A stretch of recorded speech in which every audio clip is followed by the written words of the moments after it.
Hey everyone, welcome to another episode from Pro Engineering.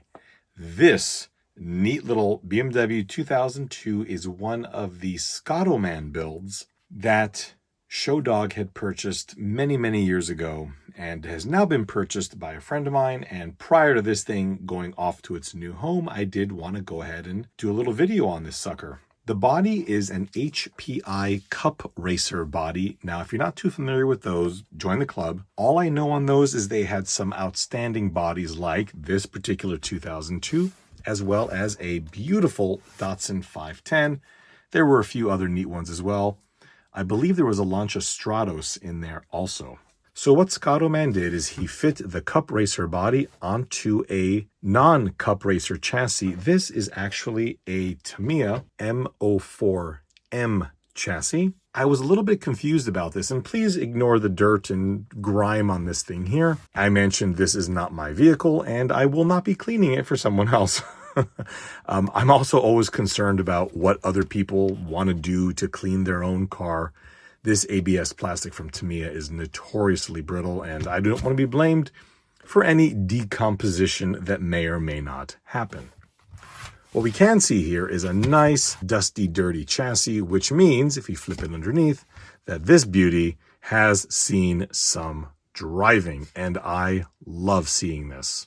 Unlike a lot of the Shodog builds, this is a little bit simpler, but it's still just a gem in its own right. Briefly, we'll talk about some of the electronics. We are looking at a Tamiya TEU 101BK, which is a weird ESC, partly because it actually needs to have its power pulled from the receiver's battery port. So this little JST connector right there goes straight into the ESC. And if you don't plug this in, well, guess what? The ESC won't work. Confused me to all end when I first got one of these. The radio is, wow, it's actually a modern one here. It's a Futaba 2.4 gigahertz receiver, 4-channel. Servo is likely something relatively stock. Yeah, it's a Futaba 3004. Overall, a very simple build with some nice aluminum shocks. I don't know that these are a particularly high-end brand, but they feel nice and silky smooth, which is always neat.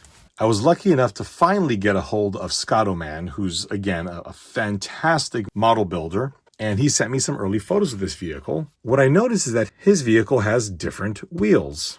Knowing Shodog, he had a set of these wheels here, which I'm nearly positive that these are aluminum. You know, I thought they were aluminum. No, these are plastic. I don't know where they're from. I will say I would prefer a more vintage style wheel on this vehicle, but again, not my car. Looking back at the magnificent 2002 body, I am very happy to see that this was not used as a shelf queen previously. It does bear some very slight marks from some light love taps. I gave the body a wash, but it seems like there's a bit of a film on it.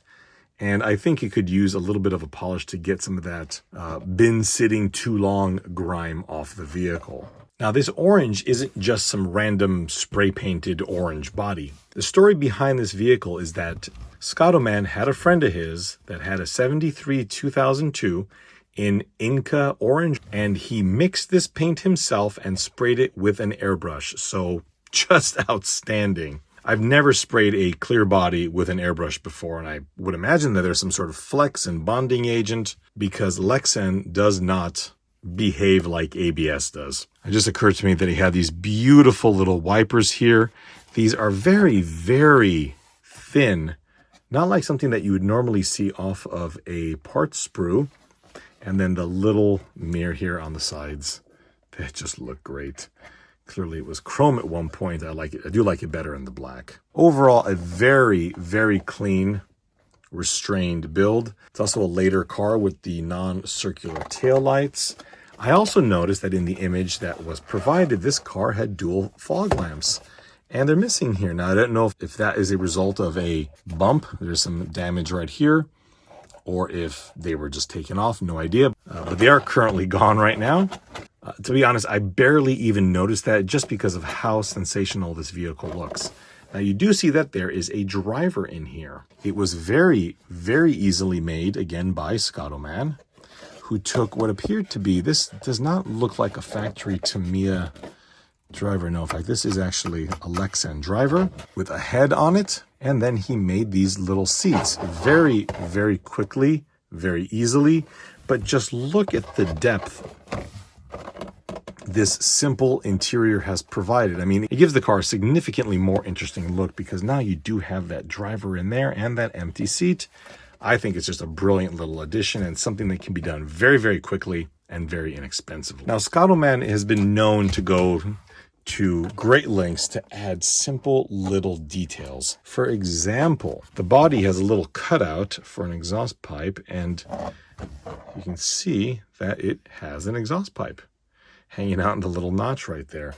He did that by basically repurposing a Tamiya body mount. Seems to be a little bit bent here. There we go. I'm trying to get it a little bit more angled upward. And again, such a tiny detail. It's a detail that I typically forget to do on my vehicles, but I think I've got to stop doing that because it really adds a whole nother level of flair there. Real simple, short episode, everyone. But I think that this particular build is such a unique and beautiful example that I just really wanted to show it off. And I'm glad to have this thing in my possession for the next few days until it is off to its new owner. Just an outstanding build. My friends, I hope you enjoyed this video. Thank you all so much for watching. And I've got one more vehicle that is going to be off to the same home, and I want to cover that in a video very soon. Thank you all so much for watching, and we'll see you next time.